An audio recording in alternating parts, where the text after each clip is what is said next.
저는 고등학교 2학년 때부터 교회를 다니기 시작했습니다. 굉장히 갈등하고 또 방황할 때 친구의 전도로 교회를 처음 가게 됐고, 그 뒤부터 시작된 교회 생활이 지금까지 왔어요. 제 교회는 아마 그때부터 제가 교회를 예배를 빠지지 않은 것 같아요. 제가 해외를 가서 그곳에서 예배를 드리거나 그런 한 적이 있어도 아마 그 뒤로 지금까지 이렇게 왔습니다. 돌아보니까 내가 예수를 믿게 되면서 뭐가 변했나를 생각해 봤어요. 뭐가 예수 믿고 나서 신앙이 성장하면서 어떤 것들이 변했나를 생각해 볼 때 크게 두 가지가 변했어요. 세상을 보는 관점이 달라졌어요. 세상을 보면서 그전에는 세상은 늘 경쟁의 어떤 구도 속에서 내가 누군가를 누르고 이기고 경쟁해서 이겨야, 저 사람을 넘어뜨려야 내가 살아갈 수 있고 내가 성공할 수 있다는 생각을 우리는 그냥 주입받고, 저도 그렇게 생각을 하고 늘 경쟁 관계 어떤 속에서 살아남기 위한 적자 생존의 어떤 법칙 속에서 제가 세상을 보고 살아왔던 것 같습니다. 그러나 제가 예수 믿고 나서 하나님을 알아가면서 이 세상을 보는 눈, 관점이 좀 달라졌어요. 하나님의 은혜로 새롭게 변화되고 새롭게 창조될, 또 세상은 정말 하나님의 은혜로 복음으로 변화될 세상이라는 것들이 보였습니다. 또 하나 달라진 것은 사람을 보는 관점이 달라졌어요. 제 자신을 보는 관점도 달라졌어요. 저는 내가 누구한테 사랑받을 만한 그런 사람이 아니라고 생각했어요. 자상도 별로 좋지 않았고요.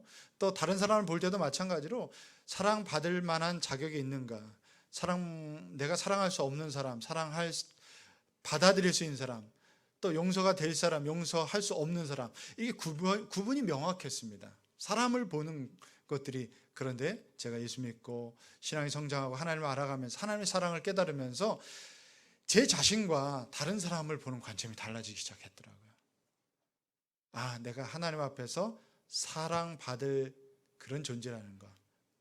당신은 사랑받기 위해 태어난 사람이라는 노래가 있듯이 내가 하나님 앞에 사랑받기 위해서 태어난 사람이라는 것. 또 다른 사람 볼 때도 그 사람을 내가 용서해야 될 사람, 사랑해야 될 사람, 사랑하지 말아야 될 사람, 이 명확한 구분이 있었는데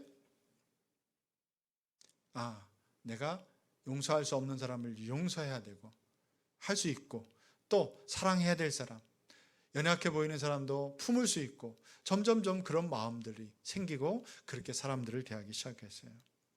지금까지 제가 왜 이야기를 하냐면, 쭉 저는 대학생 사역자로 또 목사로 이렇게 살아가면서 많은 사람들을 대합니다.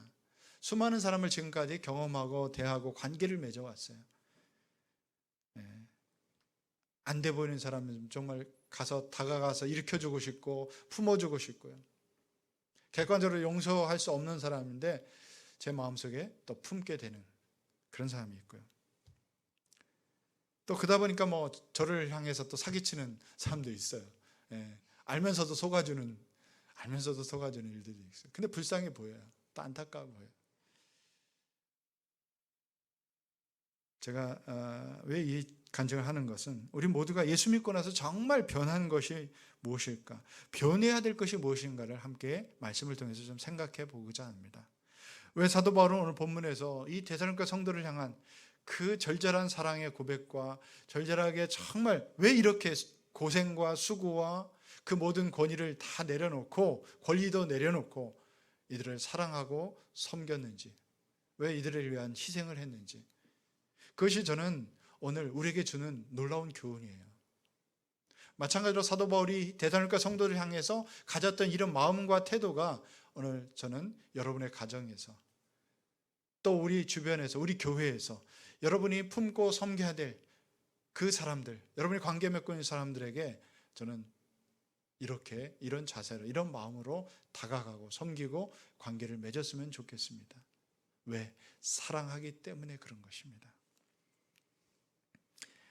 우리가 그리스도인이 되는 순간 이미 우리는 하나님 나라를 위해서 섬기도록 부르심 받았어요. 주님의 몸된 교회를 세우고 섬기도록, 다른 지체들과 관계를 맺고 사랑으로 섬기도록 우리는 부르심을 받았어요.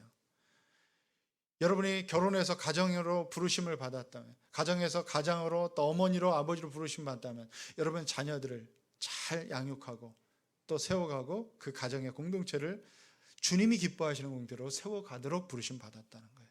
여러분이 또 직장으로 또 이웃과의 관계에서 맺었다면 우리는 어떤 자세로 어떤 마음으로 사람을 대해야 될지 오늘 사도 바울의 이 말씀을 통해서 우린 대성교회 성도를 향한 그 마음을 통해서 우린 배우길 원합니다. 이게 크게 두 가지 이야기합니다. 어머니 희생적인 사랑으로 그들을 대했다 그랬어요. 7절에 보시면 마치 어머니가 자기 자녀를 돌보듯이 유순하게 처신하였다. 어머니를 떠올리면 여러분 어떤 이미지가 떠오릅니까? 자녀를 위한 희생이에요. 어머니는 자녀를 향한 위해서 모든 것을 내어줄 준비가 되어 있는 거예요. 여성분들이 제일 강한 때가 언제인 줄 아세요? 바로 아이를 낳은 엄마예요. 아이를 낳은. 10달 동안 품고 고생하고 입덧하면서 힘들고 그리고 그 해산의 고통을 통해서 아이를 생명을 잉태했어요. 태어나게 했어요. 무서울 게 없어요. 그럴 때는 세상에 더 무서운 게 어디 있어요? 해산의 수고 고통을 통해서 이 10달 동안 품고 했으면 그 과정을 다 겪고 나면 저는 경험해 보지 않았지만 옆에서 지켜본 바로는 무서울 게 없는, 제 아내도 보니까 그때는 무서울 게 없더라고요. 아이를 이 생명을 잉태하는 거, 생명을 품고 그래서 수고를 하고 또 자기의 생명까지도 아낌없이 내어줄 수 있는 그런 마음, 그게 어머니예요. 그게 강한 거예요.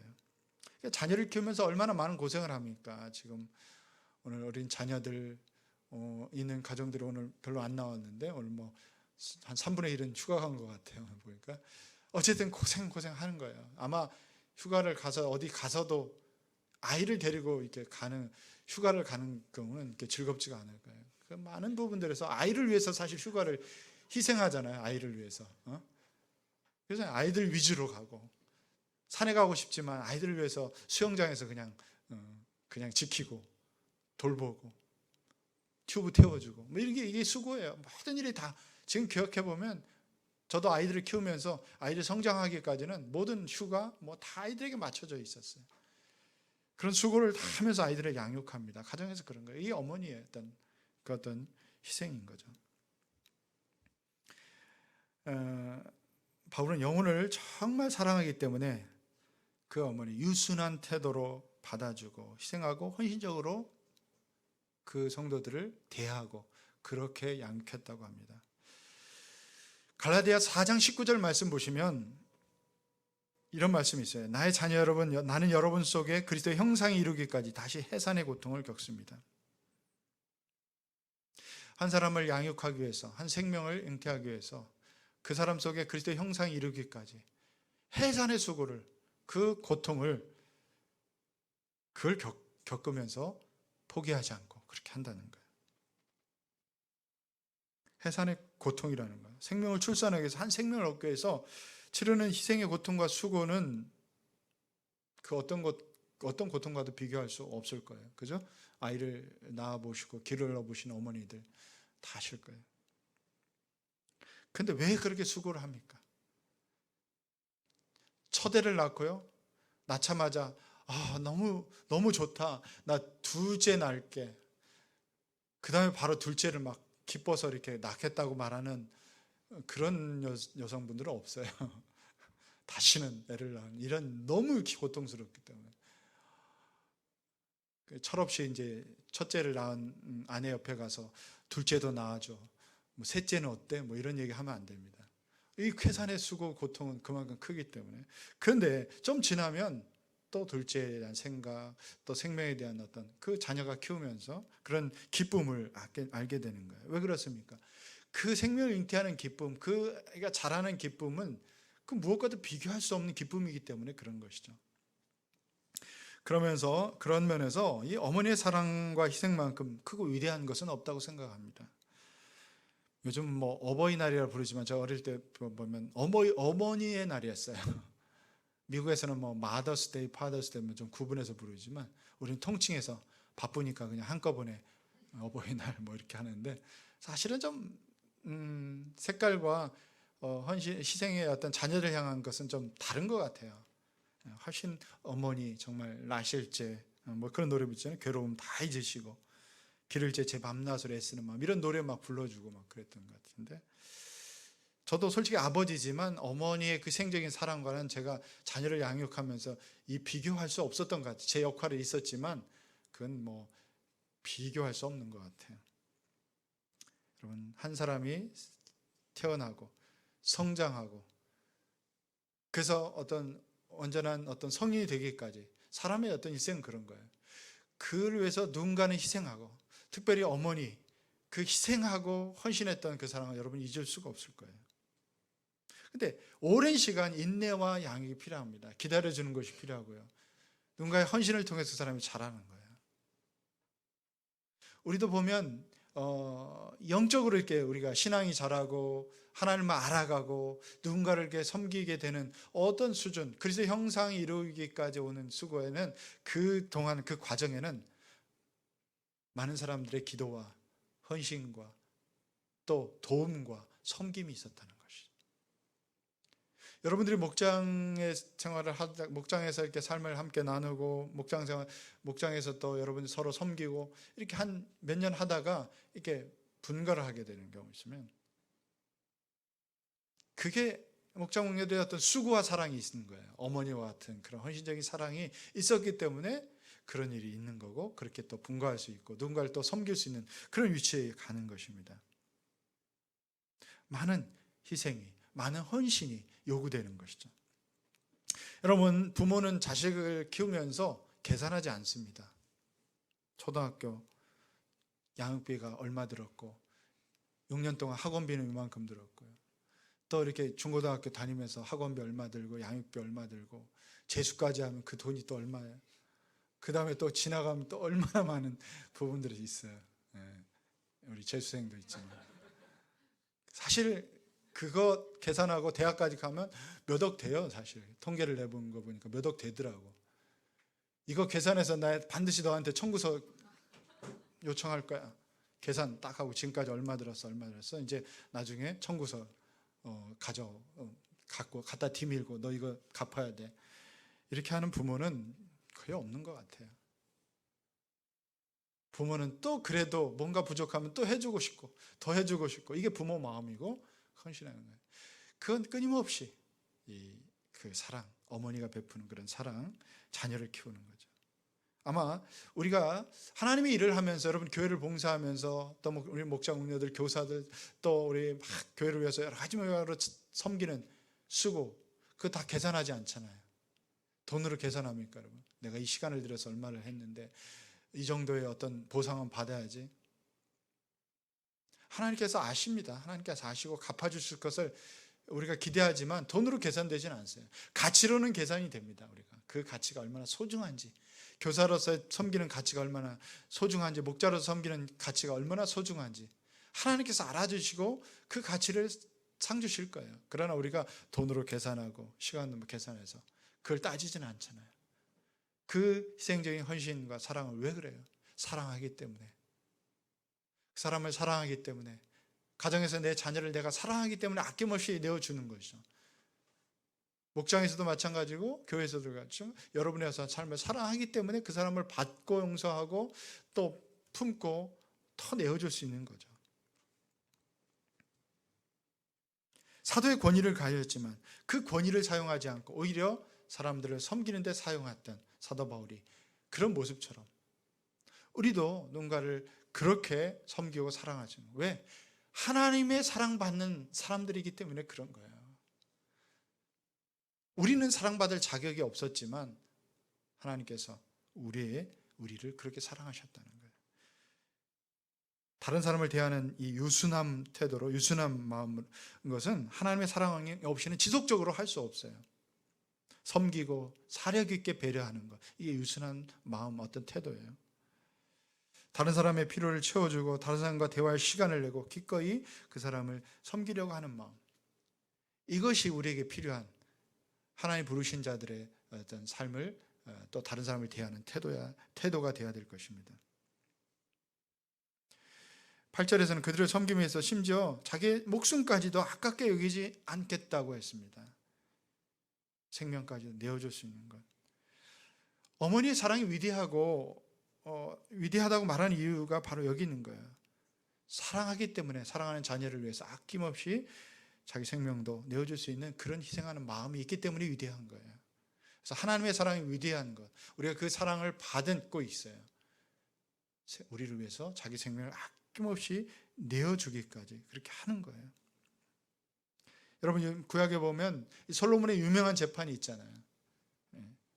누가 진짜 엄마인가, 누가 진짜 자식인가. 그걸 솔로몬의 지혜가 뭡니까? 하도 서로 자기 자식이라고 주장하니까 반을 갈라서 한쪽씩 가져라니까. 진짜 어머니는 포기하잖아요. 왜? 자기 아들의 생명, 자녀의 생명은 내가 포기하되 그 생명을 살리는 거잖아요.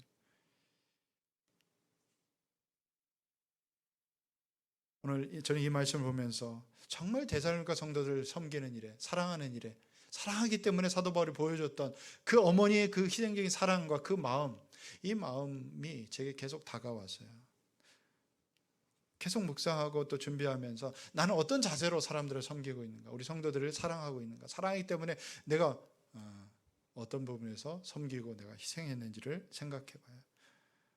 정말 자기 목숨까지 내어주고자 했던가, 이런 마음과 자세가 정말 내게 필요하구나 하는 생각을 했습니다. 사랑만이 이러한 희생을 가능케 합니다. 8절에서 보면 여러분을 사모하여 그랬어요. 사모하는 마음. 사모하는 마음.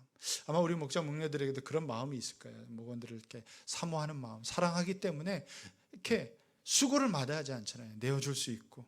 예. 아직 뭐 생명까지는 아니더라도 정말 내가 시간을 내어주고 있고, 수고를 내어주고 있고, 예. 밥하는 수고, 또 정말 청소하는 수고, 또 집을 난장판으로 만들더라도 그걸 기꺼이 내가 감당하는, 아이들을 그 섬기는 수고가, 그것을 사랑하기 때문에 그렇게 할 수 있는 것이죠. 이것이 바로 우리를 향한 하나님의 사랑이었어요. 바울은 로마서에서 하나님의 사랑하심, 그 애정을 이렇게 쓰고 있어요. 로마서 5장 8절 말씀 봅니다. 같이 한번 읽어볼까요? 그러나 우리가 아직 죄인이었을 때 그리스도께서 우리를 위하여 죽으셨습니다. 이리하여 하나님께서는 우리들에 대한 자기의 사랑을 실증하셨습니다. 예수 그리스도께서 우리를 위하여 죽으셨다. 십자가에 죽으셨다. 근데 그 앞에 중요한 말씀이 있어요. 우리가 아직 죄인 되었을 때, 우리가 아직 죄인 됐을 때, 사랑받을 만한 어떤 자격이나 조건을 갖추고 있을 때가 아니에요. 죄인 되었을 때 우리를 위해서 죽으셨다 그랬어요. 이것이 하나님의 사랑이에요. 이 사랑이 위대한 거예요. 이 사랑을 우리에게 베푸셨어요. 우리가 이런 사랑을 받은 사람들이에요. 이런 사랑을 조금이나마 우리가 다른 사람에게 나눠줄 수 있는, 사도 바울은 그런 마음으로, 그런 마음과 자세로 성도들을 섬기고 사랑하고 이 복음을 전하고, 그들의 정말 그 마음으로 안타깝게 여기고, 자기의 행여 이 복음의 걸림돌이 될까봐 그는 그 모든 권리를 포기했어요. 마땅히 삭을 받을 그 권리가 있음에도 불구하고 스스로 일해서 그들을 돕고 섬기는 일, 어떤 걸림돌로 주고자 하지 않은 그런 사도 바울의 마음. 왜? 사랑하기 때문에. 하나님께서 이런 사랑을 베풀었고 그걸 받았기 때문에 누군가 섬기는데 이런 사랑을 조금이라도 나눠주고 싶었던 것입니다. 우리는 상대방이 도덕적으로 잘 보이고 괜찮은 사람이고 사랑받을 만한 자격 조건이 있고, 이럴 때는 누구나 쉽게 그 사람을 받아들이고 그 사람을 위해서 뭔가를 도와주고 사랑할 수 있습니다. 그건 누구나 할 수 있어요. 그러나 그럼에도 불구하고 우리가 그 사람을 받고 사랑할 수 있는 것은 예수 그리스도의 위대한 그 사랑이 우리 가운데 심겨졌을 때, 그 사랑이 또 우리를 통해서 드러날 때만 가능한 것입니다. 사랑은 마치 미사일 같아요. 미사일은 탄두를 탁 싣고 먼 거리를 날아 목적지까지 운반하잖아요. 그 미사일 그 자체가 위험한 게 아니에요. 미사일에 실린 탄두가 위험한 거예요. 탁 실어가 대륙간 탄도 미사일. 왜 미국이 이렇게 북한에 대해서 참 이렇게 염려하고 막 경제 제재를 하고 있고, 또 북한은 왜 그렇게 막 그걸 개발에 열을 올립니까? 위협하고 그것을 막으려고 하고, 이게 하면 미국까지 가거든요. 거기다 핵탄두 같은 거 실으면 정말 난리 나는 거죠. 어느 순간에 위험한 거예요. 근데 그런 것 같아요. 사랑이라는 것은 어떻게 보면 사랑의 그 마음이 전달될 때 그게 전달이 되는 거예요. 거기까지 가야 돼요. 사람과 사람 사이는 마음과 마음이 열려야 되거든요. 그래야 관계를 맺는 거예요. 좀 지나면 저 사람이 나를 어떻게 대하는지, 어떤 자세로, 어떤 마음으로 대하는지 금방 알아요. 아, 진심이 아니구나. 저 사람은 그냥 그저 나를 그런 식으로 대하는구나. 나를 조금 이용할 가치가 있으면 하고 별로 이렇게 도움이 안 된다고 생각하면 관계를 끊는 그런 관계들이 있잖아요. 비즈니스 관계. 우리는 비즈니스 관계를 많이 맺고 살아요, 사실은. 그죠? 사람을 품고 신된 마음으로, 그래서 품고 사랑하고, 예수 그리스도의 사랑이 우리 가운데 있기 때문에 그 사랑은 어떻게 보면 계산하지 않는 것이고, 그 사랑의 마음이 어떻게 보면 저 사람에게 이렇게 전달되는 거죠. 북한과 미국 사이가 먼 게 아니에요, 여러분. 사람과 가까이 있는 사람 사이가 훨씬 더 멀 때가 있어요. 멀게 느껴질 때가 있어요. 어떤 것으로도 전달이 안 될 때가 있어요. 그러나 사랑은 그 진심이 전달되는 겁니다. 아무리 멀어도 그 마음이 전달되는 거예요. 전달될 때만이 마음이 열리고 그 사람을 얻게 되고 생명을 얻게 되는 거죠. 우리 교사들이 아이들을 가르칠 때 그 아이들을 사랑하는 마음으로 가르쳐야 전달이 되는 거죠. 목장에서 우리 목장원들이 수고하고 애쓰지만 사랑의 마음으로 하세요. 사랑의 마음으로. 사랑의 마음으로 할 때, 사랑하기 때문에 그 마음으로 하면 그게 전달이 되는 거예요. 그게 감동이 있는 거죠. 여러분 어떻습니까, 여러분? 교회를 섬기는 일에 과연 희생적이고 헌신적입니까? 때로는 믿음 안에서 우리가 교제하고 있는 사람들을 위해서 내가 사랑하고 수고하고 섬겨줄 때 어떤 반응을 기대합니까, 여러분? 내가 수고한 만큼 그 어떤 열매를 기대합니까, 여러분? 열매를 기대합니다, 우리는. 저도 여러분을 섬기고 사랑하고 할 때 이 교회 안에서 여러분의 신앙이 성장하고 여러분의 어떤 것들을 열매를 기대합니다. 그러나 그 열매가 전부가 아니에요. 우리는 사랑을 할 수 있고, 또 내가 관계를 맺고 있는 사람들은 사랑을 받을 만한 사람들이에요. 하나님의 사랑을 받는 자녀들이에요. 우리는 그 사랑이 마음을 열게 하고 또 그 사람을 변화시키고 우리가 사랑으로 다가가고 섬길 때 그걸 하는 거예요. 11절에 보면 아버지가 자기 자녀들에게 하듯이 우리는 여러분 하나하나를 대합니다 그랬어요. 아버지의 그 마음과 책임으로 지금 그들을 대하고 있어요. 그들을 양육하고 있다는 거죠. 우리 한국 사회에서 가장으로서의 아버지의 모습은 그렇게 썩 이렇게 긍정적이지 않습니다. 아버지에 대한 이미지가 별로 좋지 않게 많이 굳어져 있어요. 요즘 아버지들은 조금 젊은 아버지들은 좀 굉장히 자상하고 자녀들을 정말 이렇게 많이 이렇게 놀아주고 자녀들에게 친절하고, 조금 반대적인 거죠. 어머니는 좀 엄하고 이렇게 좀 바뀌어 있는 부분들이 있어요. 그래서 아이들이 아빠를 좋아하는데 저희 때는 안 그랬던 것 같아요. 제가 대학생 사역자 이렇게 할 때 굉장히 하나님의 아버지의 사랑을 이야기하는데 그걸 잘 못 받는 청년들이 있었어요. 왜 그러면 보면 상담하다 보면 아버지에 대한 이미지가 굉장히 안 좋아요. 그래서 아버지는 늘 무뚝뚝하고 엄하고 좀 화내고 별로 관심 없고 그런 아버지의 사랑이 느껴지지 않기 때문에 하나님 아버지의 사랑을 이야기하면 굉장히 거부감이 있고 별로 이렇게 잘 안 받아들이는 경우들이 많았어요. 근데 당시 로마 사람들에게 아버지, 그 로마 제국에서 사는 아버지 역할이 어떠냐면 교육의 책임을 지고 있어요. 원래는 엄마들이 자녀들의 책임을, 교육의 책임을 대부분 지고 있는데 그 당시에는 아버지들이 책임을 졌어요. 그래서 현대 아버지는 뭐 직장 생활 분주하고 바쁘고 막 그래야 하는데 정신이 없는데 당시에는 아버지들은 자녀의 교육을 책임지고 있어요. 양육을 책임지고 있었어요. 그래서 주로 가정에서 그 아버지의 책임과 지도 훈육에 의해서 자녀를 양육합니다. 요즘처럼 뭐 학교가 제도화되어 있는 것도 아니고 학원이 있었던 거 아니고 가정에서 홈스쿨링하고 가정에서 가르치고 가정에서 바른 길과 옳은 교훈과 가르침을 다 아버지의 책임하에 그걸 하게 되어 있어요. 어머니 무조건적인 희생적인 사랑은 자녀를 때로는 이기적으로, 때로는 자기밖에 모르는 그런 사람으로 키울 수 있어요. 이런 면에서 아버지의 그 또 다른 면에서의 교육은 사람이 바로 서도록 균형을 잡아주는 역할을 합니다.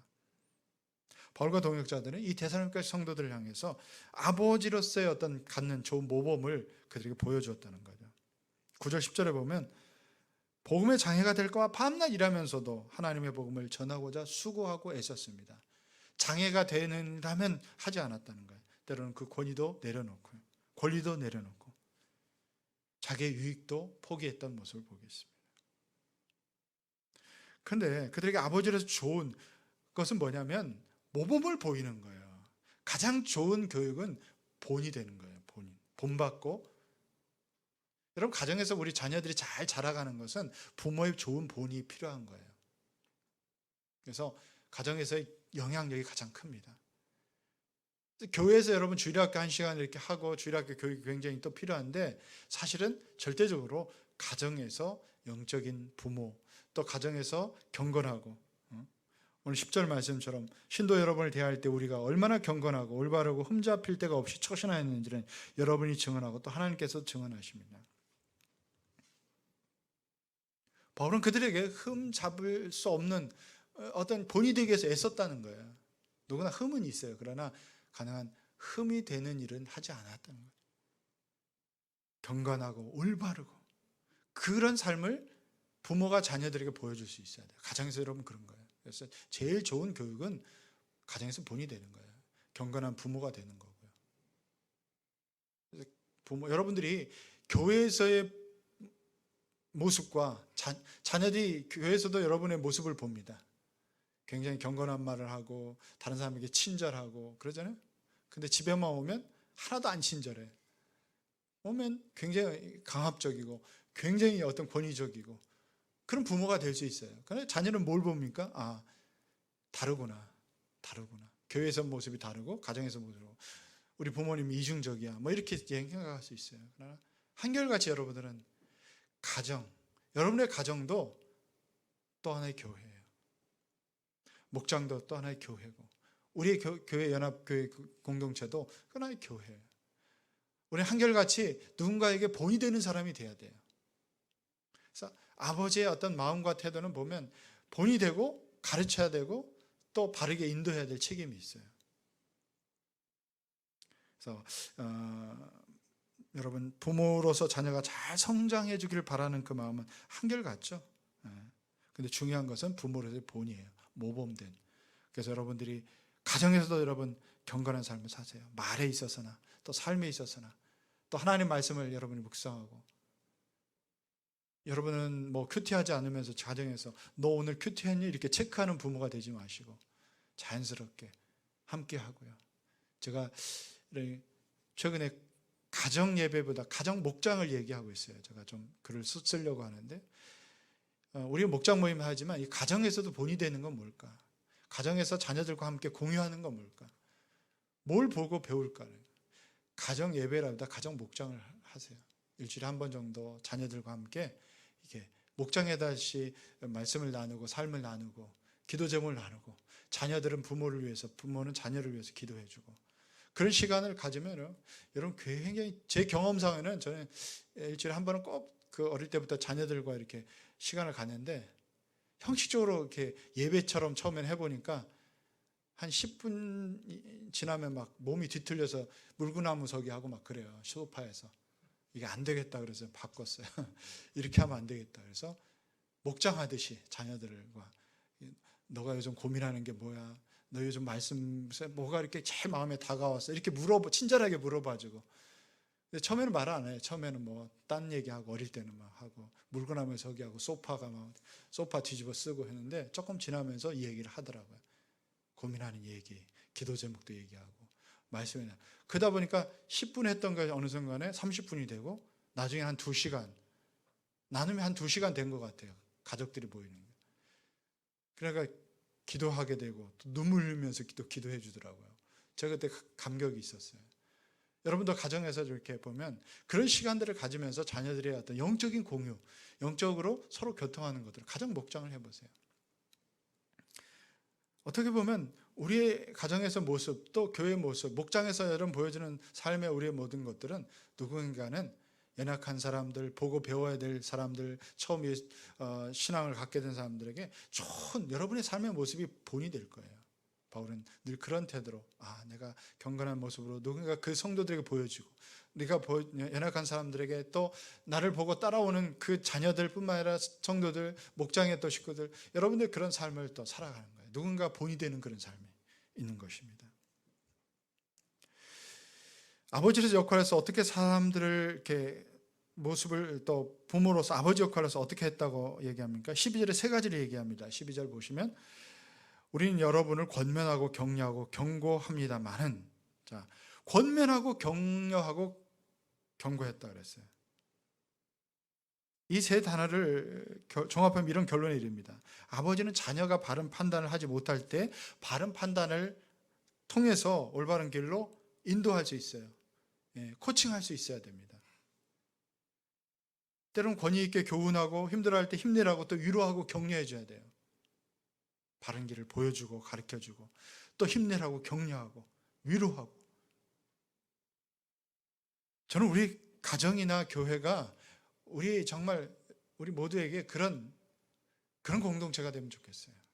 자녀들은 가정에 와서 힘을 얻고 또 부모로서 바른 길을 배우고 부모에게 배우고 또 부모에게 위로받고 격려받고, 교회도 마찬가지예요. 여러분 예배를 통해서 여러분 지치고 힘들었지만 한 주간 또 삶을 여러분 돌아보면서 여러분이 하나님 앞에서 위로받고 또 예배를 통해서 격려받고 또 말씀을 통해서 힘을 얻고 세상에 나가서 또 승리하는 삶을 살아야 되잖아요. 교회 공동체, 여러분 목장, 여러분 가정 마찬가지로 때로는 권면하고 위로하고 격려하고 또 때로는 잘못된 길을 갈 때는 경고하고 그래서 바르게 삶을 살아갈 수 있도록, 이것이 진정한 공동체의 모습이에요. 우리는 그런 일들이 계속 일어날 수 있도록 우리 삶을 그렇게 자꾸 세워가고 또 그런 일을 마다하지 않고 어떻게 보면 아버지의 마음과 그 책임을 다하는 모습으로 우리가 서로를 돌아볼 수 있어야 됩니다. 말씀 맺습니다. 왜 이렇게 합니까? 사랑하기 때문에 우리는 그렇게 할 수 있어요. 사랑하기 때문에 받아줄 수 있고 사랑하기 때문에 더 나아가서 희생적으로 섬겨줄 수 있는 거예요. 잘못된 길로 갈 때 바르게 붙잡아줄 수 있는 거예요. 사랑하기 때문에 그렇게 할 수 있는 거예요. 별로 자격이 없지만 하나님께서 우리를 그렇게 사랑해 주셨기 때문에 우리도 누군가의 그 사랑을 베풀 수 있고 그 사랑의 통로가 될 수 있는 것입니다. 바울은 그들에게 권면하고 경고하는 거 그 마다하지 않았어요. 사랑하기 때문에. 4장 데살로니가전서 4장에 가보면 예수님의 재림을 기다리면서 이 사람들이 막 먹고 놀고 이제는 일할 필요가 없다, 우리는 곧 재림할, 이런 풍조가, 이런 분위기가 있었다는 얘기를 듣고 일하기 싫어하는 자는 먹지도 말라고 경고했어요. 지금 그러고 있을 때가 아니라는 거죠. 왜 이렇게 해야 됩니까? 사랑하기 때문에. 극적으로 오늘 12절 말씀처럼 그것은 여러분을 부르셔서 당신의 나라와 영광에 이르게 하시는 하나님께 합당하게 살아가게 하려는 것입니다. 자녀를 위해서 왜 사랑하고 희생합니까? 왜 그렇게 권면하고 때로는 훈계합니까? 합당한 삶을 살아가는 거죠. 올바른 삶을 살도록 바른, 정말 올바른 인간이 되고 정말 이 제대로 자라서 제대로 된 역할을 할 수 있도록 부모는 그렇게 자녀를 양육하는 거죠.